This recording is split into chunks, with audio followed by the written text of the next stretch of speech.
Welcome to Gold Derby. I'm senior editor Denton Davidson here with Cheyenne Isabel Wells, who plays Olivia on the new Paramount Plus series Grease, Rise of the Pink Ladies. Talk about this series and what this experience has been like for you. This is a breakout moment in your career, and what a way to show off being a triple threat.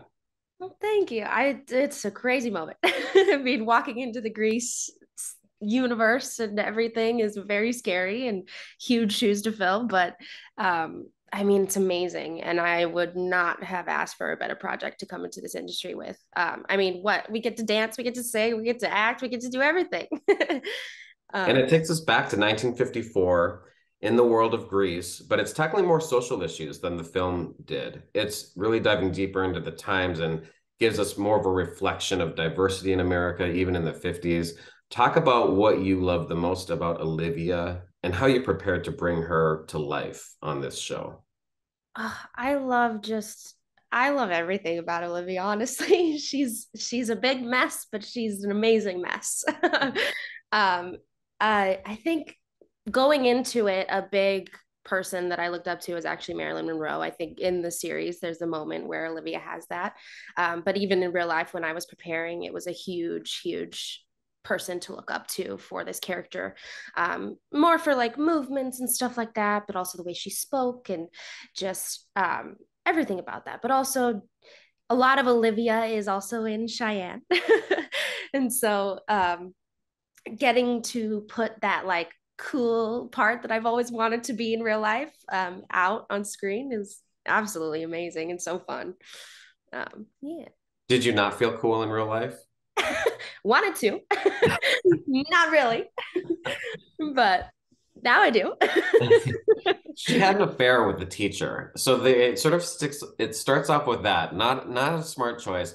And after dealing with the initial shame of it all, she returns to school at the beginning of the season in this vibrant, colorful, sort of sexy outfit, and she's just going to own it. She's not going to let the rumors get to her, but they obviously have. I think Olivia gets some of the best looks on the show. Talk about the costumes and hair department and how they helped you bring into her to life. Oh, so much. Every time I went into the like dressing room to get ready or anything like that and put on that outfit, it was immediately, I was like, oh, I feel good in this. I think Sam Hawkins did an absolutely amazing job with the costumes, and Angelina at the beginning of the series, who helped us out, she was absolutely amazing as well.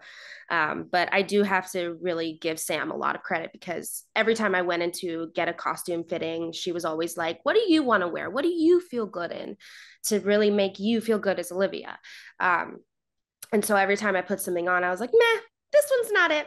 And then I'd realized which one was it, and she was so helpful with getting the creative team on board with what we wanted to wear, which was so helpful when we were on set and being our characters. Did you have a favorite look? Because I think Olivia was more of like the fashion forward. Nancy's more of like, she's got a lot of fashion of her own style. I don't know that it's everyone's style, but I think Olivia might be the one of any of them that would be like the style icon that people would want to follow. Yeah, I mean, it's pretty cool thinking about that. Uh, I'm sorry, what was the initial question? Oh, just what was your favorite look of the Oh, season? Like what? I think honestly in episode 10, I have an outfit. I don't know if you've seen it yet, but Oh it's yeah. the green flowy pants with the I Okay. wear it literally for 2 seconds, which I'm so sad about. But I think that was one of my favorite outfits. Also in episode 8, I believe, when Gil is asking Olivia out to the dance. I absolutely love that outfit. Whenever Olivia had pants on, I really felt so powerful. And yeah, I loved every time she had pants on. She brings the Latin culture to the show. Talk about the importance of that, especially for that era. That I mean, we don't see a lot of that represented from the 1950s in American culture. Talk about the importance of that and what you loved about in bringing that to this series. Oh, it was such an honor to be able to do that. I think, especially in Southern California, being Latin, like there were so many Latin people in Southern California during that time. And speaking Spanish was a huge thing, but also when you were in public, it wasn't. You were not allowed to do it at all. I remember my grandma telling me stories, or even my mom, which is a little bit later, not necessarily in the 50s, but with her, and every time she would go out in public, like it was like you cannot speak Spanish. So my mom growing up, she stopped speaking Spanish completely because it was not okay. And so like getting passed on and doing all that, it's like the tradition stops for a while. So it was so nice though having Annabelle and the writers be like put the Spanish in, because it really gets the I don't know, the viewers and people like, I don't know, Latin girls to be able to see themselves and be like, oh, like it's okay. We can speak Spanish and it's actually okay. But it was just, I think it's amazing. Latin culture is beautiful and family forward, and being able to show that. I think Jane also gets to show a bit of that. I'm actually Puerto Rican. And so I was loving Jane's storyline at the beginning of the Yeah. series, getting to see that side because it was very much like that back in the And we do day. see a lot of those interactions with parents. Even I love it when the girls show up at Olivia's in her room and then she's like yelling at her mom in Spanish. Like, don't you Yeah. make these girls quesadillas? Yeah. Do not give them that. They don't deserve it right now. We're not friends. Uh, what has this experience been like to show off not only your acting, but you really sing some powerhouse songs? Did you have a favorite performance of your own? Mm, I really loved doing Pointing Fingers. Okay. I felt very, very powerful doing that one. It was really cool to, and also I'm like belting my face off in that number, which was hard, but it was so much fun. And I think Justin and the team, they did absolutely amazing writing every single one of these songs. And but yeah, I think Pointing Fingers was one of my favorites to do. Also, I'm in love. I loved doing because I was able to be like very vulnerable and emotional. And also, one of my good friends, Brittany Campbell, she was one of the writers on that song. And we actually knew each other before the show. And then going into the show, she was like, "Hey, I'm writing music for it." And I was like, "What? I'm playing Olivia." And she was like, "What?" So it was awesome to have that song. And when we filmed it, she was able to be there. And it was just so cool to be on set with someone that you like knew before, and then now you both are going through such huge changes in your life, and it's like, we made it, like we're here. So I also think that one was a really special one for me. I think I'm in Love was my favorite one. And what was Olivia thinking with this teacher? I mean, how did you get into this headspace of like, okay, there's this 16-year-old girl, and um, what do you think she was thinking? And what do you think the pressure was on a teenager who's being hit on by a teacher like that? Not only even like today, but this was the 1950s. So I imagine it was probably even worse. I mean, this isn't something she's going to speak up on. Also, she's in love with him. So it was a really sort of twisted situation.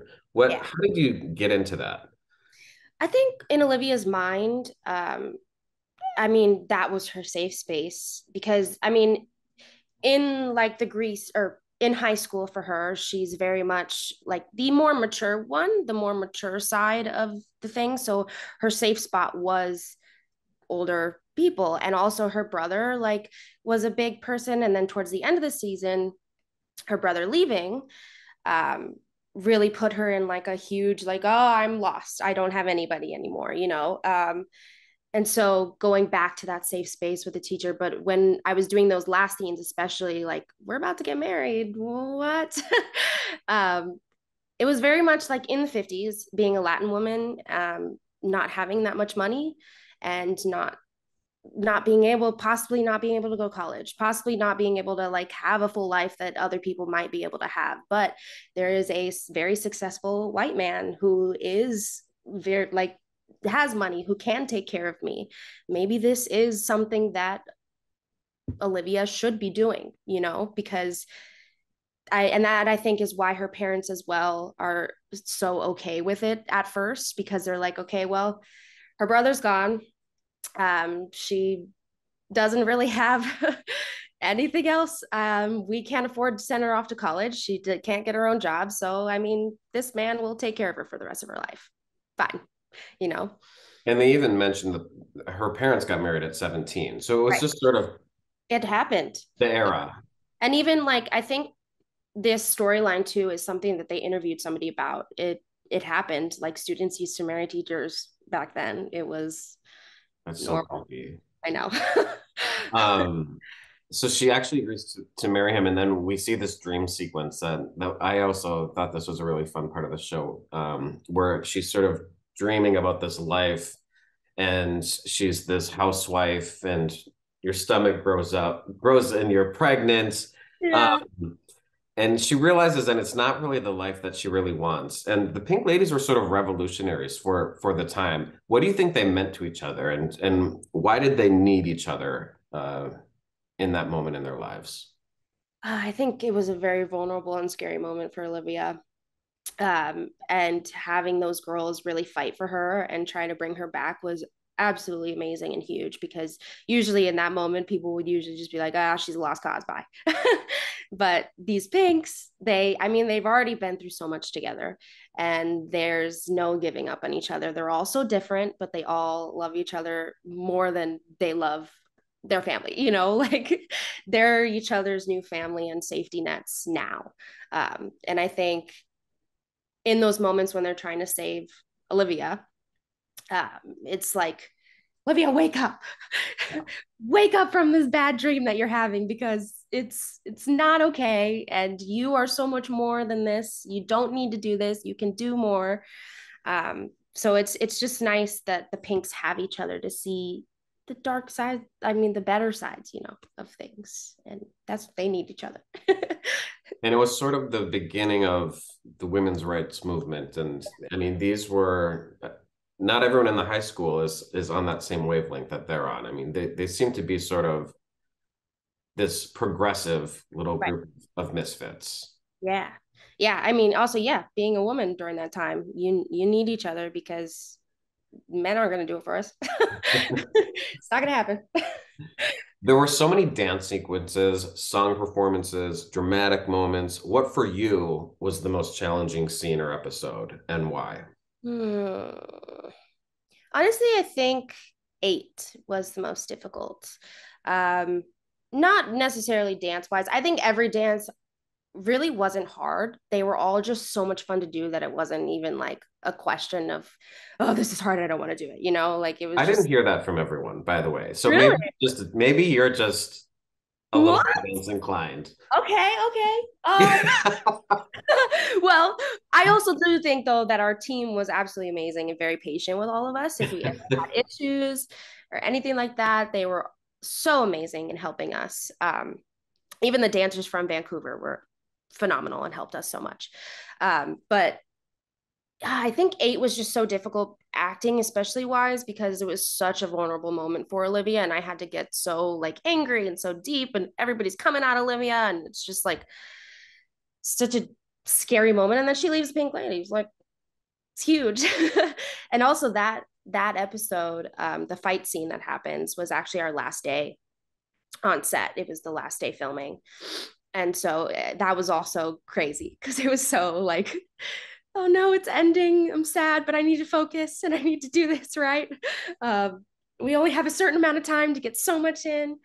So it was, yeah, I think episode 8 was probably the most difficult for And us. the schedule in general just seemed grueling. You're dancing, you're singing, you're learning all the choreography, you're going to the recording studio, you're learning your lines.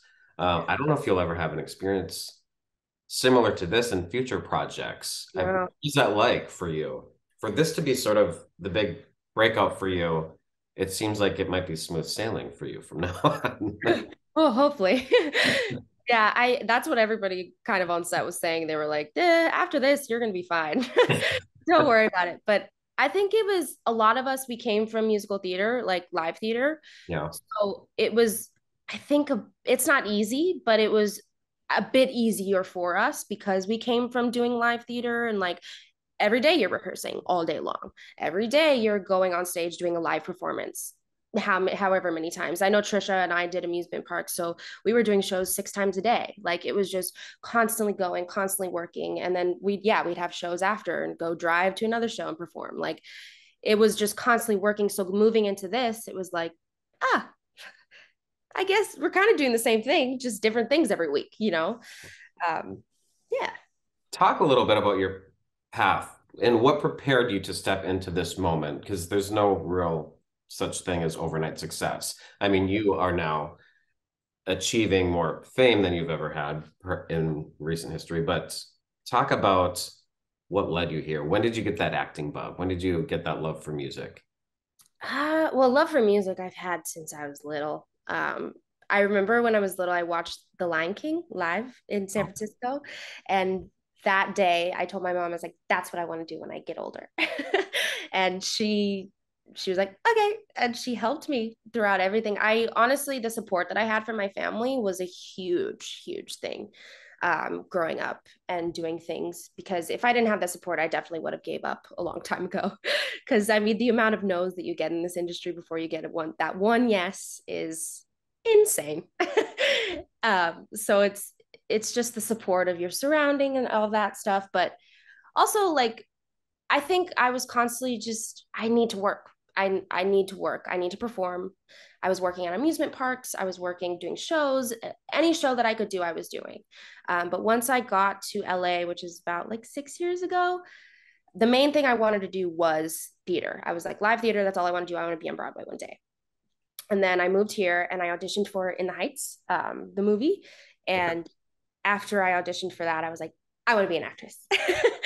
This is where I want to be now. And then being on set for Grace and having just amazing team and amazing crew members, it was like, yeah, I want to do TV for a very long time. And you mentioned San Francisco, the Lion King in San Francisco. Is that where the area you're from, San Francisco? The Bay Area, yeah. Did you have a favorite Pink Lady, old school, from the film that you Yeah. liked the best? Who is your favorite Pink Lady? Rizzo. Okay. That's a good ad. I think I agree with you. Everyone likes someone who's like a little bit of a troublemaker, I think. Right? Oh, she's just so fun and just so care. Oh, I love it. I love her so much. And then just as a final question, what was it like just to be part of this incredible ensemble? You're all sort of in this together. You're all sort of on the rise together. There was no prima donnas or divas coming in, and it looked fun. I mean, it looked like you all had a great time. Was it as much fun as it looked? Oh yeah. It was probably one of the best. I mean, it was the hardest 6, 7 months of my life, but also the most fun times I've ever had. We all get along so well. We party together, hang out, and like even on set, if somebody was having a bad day, we knew how to work with it. We knew how to work around it. We knew how to work with each other to bring each other up or let them be for the day, you know. It was just everybody was so supportive. Again, like even the background, all of our background actors and all that, everyone was so talented, and it was just a huge, huge family. And I wouldn't have asked for a better anything. Such a huge feat, too. I mean, just you mentioned the background, so many dancers, so many extras, all the students. It was really incredible to see. Cheyenne, congratulations on this series. What an incredible launch pad for your career that this has showcased so many of your talents. And best of luck to you and the entire cast and crew at the upcoming Emmys. And thanks for chatting with Gold Derby today. Yeah, thank you so much for having me.